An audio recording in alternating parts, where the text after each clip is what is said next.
But in the 50s, the working class and the industrial working class were the heroes in America. And they haven't been the heroes in America for a long, long time. And so they're hurting in a lot of ways.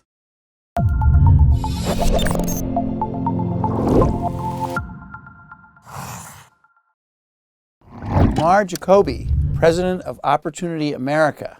Thanks for being here. My pleasure, Robert. And we're here to talk about the report that you were the driving force behind, Work, Skills, and Community. And you were part of too, and we had a lot of fun doing it. We did. Why did we do it, and what is it about? It's about the working class. And I'm sure everyone remembers campaign in 2016, the working class was all anyone could talk about. And there were furious sound bites on every side of the campaign and a lot of journalism. But I don't think anyone really got to the bottom of who these people are and what their issues are. And when we as a group of scholars started to look beneath all of this sound and fury and sound bites, we found that they're a group still somewhere between the poorest of the poor and the middle class, but having troubles.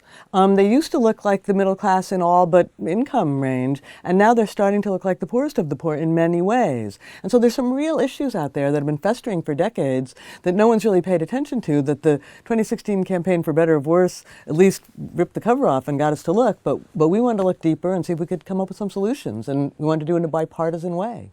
And we found that their anger was justified in some regard. The economy's not been terrific for them. What do we think are some good answers? Well, we came up with a range of answers, and the theme, we have 36 answers in our book, and the common denominator is work. We want to get more people back into the workforce. We want to make work pay. We want to give people the education and skills to get work and better jobs, and we want to strengthen families and communities to support work. So the solutions range from unions to child care to college financing, but the themes, the big ideas are all around work and making work, putting the work back in working class. So let's talk about skills. Bachelor's degree, a good idea for everybody? No. And the nation has been trying to sell college successfully, selling college for all for 2 or 3 decades. And what that has meant is a lot of kids have gone to college who weren't really going to do that well in college. And it's not because they're not as smart, it's just because they may be different or the jobs they want don't need a 4-year college. So people are now starting to realize across the country that maybe that was the wrong focus. I mean, if you can get to college and get through and succeed and have the right major, 4-year college is a great investment. But if you don't get through, or you pick the wrong major, very important choice, or you go into debt, it's often worse off at the end. So we give a lot of thought to what could a true alternative to college be for this group, those in this group whom that makes sense, and how are we going to pay for it? Because right now the bulk of federal higher ed financing goes to traditional academic college, and very little of it, just 14% of it, goes to what I call career education or occupational education. And I don't know exactly what the balance should be, occupational, academic, but it's certainly not 1486. And so we gave a lot of thought to how the country, what policy should be during a time of national experimentation, which is a tricky question because the feds shouldn't just be deciding throw $1 billion at this. We have to be encouraging experimentation and creating standards, but also how to get employers involved is another big question. But then that final, hard to wrestle question is where to find the money. So this was one of those right and left coming together. So we had 6 scholars from the left and 6 scholars and experts from the right. What did the right agree to that they might not normally think they would agree to, and what did the left agree to that you don't think they would have normally agreed to? Yes, well, the left agreed to modest work requirements for some government programs. I mean, everyone in the group more or less agreed that the agencies that administer these programs don't do enough to get people into the workforce, that mostly they give out the benefits and they don't do enough to get people into jobs. And everybody was okay with that, with giving a new mandate to the agencies to try harder to get people into jobs. In programs like SNAP, food stamps, Medicaid, everybody. Housing. Yes, Got it. Yes, thank you. But where we differed and where a few people on the left gave a little ground was whether we should actually require people who get benefits to work or to do some kind of work activity.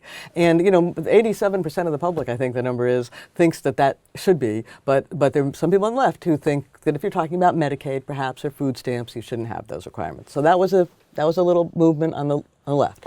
On the right, we were willing to find a few little tax increases.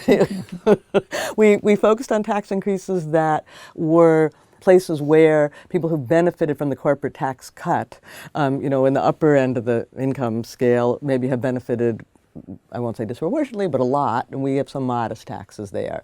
But a lot of things, and this is a lot of our proposals we found ways to pay for by, as we used to call cutting waste and fraud and misguided spending. I mean, on the education front that we were just talking about, education and skills, we found in the double-digit billions by eliminating 529 education savings accounts, for example, which go overwhelmingly to the upper middle class. We're thinking about the people that we're thinking about is they're kind of the hole in the donut. They're a little too well off to benefit from many programs that are for the poor, but they don't earn enough or pay taxes or pay tuition, so they don't benefit from many of the programs for the middle class.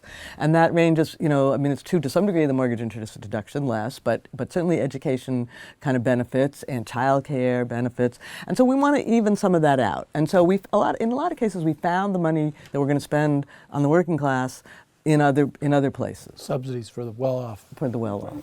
So skills development, a little bit of work requirements in federal programs that provide assistance without focusing on employment.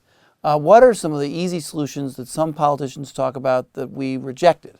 Very good question, because there are a lot of solutions floating around out there that sound great, and they fit on your bumper sticker, and universal basic income, free college, Medicaid for everybody. We said no, we don't like those. Most of them would be harmful. Our solutions are more practical. Often they've been, so let's take an example, universal basic income. We think that it should be universal basic work, universal work. We should help everybody get a job, not give everybody a subsidy to stay home, and then the productive people like us will work, and a lot of other people won't work and won't have the dignity of work. And so we rejected these bumper sticker solutions. And our solutions, they can sound wonky. I'll be the first to admit they don't have, most of them don't fit on a bumper sticker, and they need to be argued through. But we think they're practical. We think they now have at least bipartisan buy-in of some kind. Many of them have been tested in states or are being tested in states, and many of them have been floating around on Capitol Hill, and the one with some bipartisan support. But the one reason we haven't been able to enact them is because people couldn't agree where to find the money. And so, for example, on the expanding EITC for childless workers, Obama has talked about that, and Paul Ryan has talked about that. What they couldn't agree on was where to find the money. We came up with a bipartisan solution for where to find the money. And one more on what we didn't choose. We didn't choose protectionism or a global trade war. No, or a wall at the border, or ending immigration. And we understand that there's a lot of people in the working class who feel or have been told that immigration is the source of their problem, or who have latched on to immigration as the source of their problem. We don't think it is, certainly not the major source, and maybe not even a significant source. And so we felt we could come up with our solutions that we think really are real solutions without going near that very contentious issue. So just describe for me, to be clear, who are we talking about? What is the category of the person? Working class, who are they? So they have at least a high school diploma, but not a four-year college degree, and they live in a household, the technical description is between the 20th and 50th income percentile. What that means in practice for a household that has two parents and a child, I believe, is between 30 and 70K a year. And the perception in the past was that someone with a high school degree but not a college, who wanted to work and participate in the economy, could do well enough to support a family, and that's not true right now. The globalization and technology and the way the country has shifted, everything from policy, I dare say, where we just talked about a minute ago, middle class and poor getting benefits, upper middle class, not these people, but also where investment goes. 75% of the venture capital investment goes to 3 states. So a lot of people in a lot of places have just been left behind, and they've been left behind materially, economically, what have you, but they've also been left behind politically. Nobody seriously thought about them and tried to have answers for them, or took them seriously, or gave them the dignity. I mean, I'm not this old, but in the 50s, the working class and the industrial working class were the heroes in America, and they haven't been the heroes in America for a long, long time, and so they're hurting in a lot of ways. So work, skills, community. We've talked about work. We've talked about skills. We also ask something of this group as well, don't we? We do, and community is the hardest one, right? Because how much can government reach to community, and how much can, any level of government, what can they do to create new community, and how much can government really do to repair marriages and families? And those things, marriage, I mean, some of our really troubling factual findings, marriage has declined more in our group than in any other group over the past 20 years. It was already very low for the poor, but it's declined there, but it's declined, middle class is doing pretty well, working class down, down, down. And similarly with single-parent families, and similarly with social, interaction with people in your community. So they're not just hurting in that they've had to go from a $25 an hour factory job to a $9 an hour Wendy's job. They're hurting because their communities are falling apart, and the bowling things that league, held them together, the things that held them together, the churches and the unions and all of those things are afraid are gone. And so the opioid crisis has preyed on, and filled in the crumbling, rubble. What can government do to help that? We encourage people to follow the success sequence, to get a certain amount of education and get a job and get married before you have children. We can't make anybody do that, and government can't, we can't punish people who don't. But we also call on employers to do more. We call on employers to do more in that realm. We call on employers to do more in a lot of realms, both that realm, child care, also in getting involved in career education. You can't really teach how to prepare somebody for a job without knowing what job you're preparing them for and talking to the employer about it. So often the best training takes place inside employers. Absolutely, or with employers cooperating with a training provider of some kind. But we struggled with how to strengthen the communities. Employers, working class men and women themselves, families.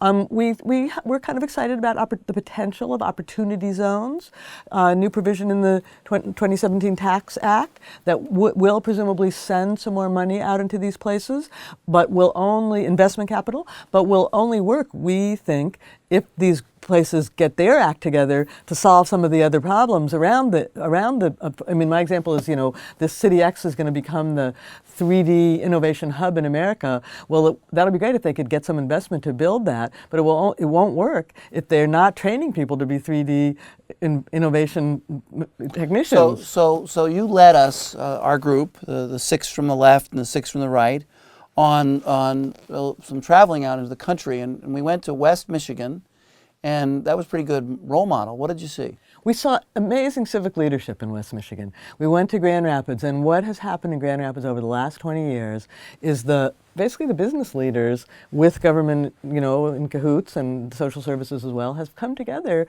to say, we're going to make this city work. And we're not going to wait for the federal government. We're not going to go begging Congress. We're going to put our money where we need to. And most, I think, important, we're going to coordinate and plan together and come up with a plan that we then all follow. And, we saw a city that was just remarkable in how well things seem to be working. We didn't, we were there 2 days, so I'm sure there's some potholes we didn't see. And it was clear to us that is part of the solution as well. Absolutely, and that's part of what we hope our thinking around opportunity zones will generate. Because can we seed some of that in some other places? Come together, make a plan, execute it together, and that and attract some money while you're doing it. It was remarkable. Community, employers, educational institutions working together to help people get the skills they need to have higher wages. That's the key, right? I think that's the key, and I think what might happen, this hard part that we're trying to address, which is families coming back together and communities forming, could happen in that environment. Thank you. My pleasure. Hey everyone, that's the end of our discussion with Tamar Jacoby. Thanks for watching. And as always, let us know what other topics you'd like AAI scholars to cover on Viewpoint. And to learn more about the working class in America, check the links in the description below.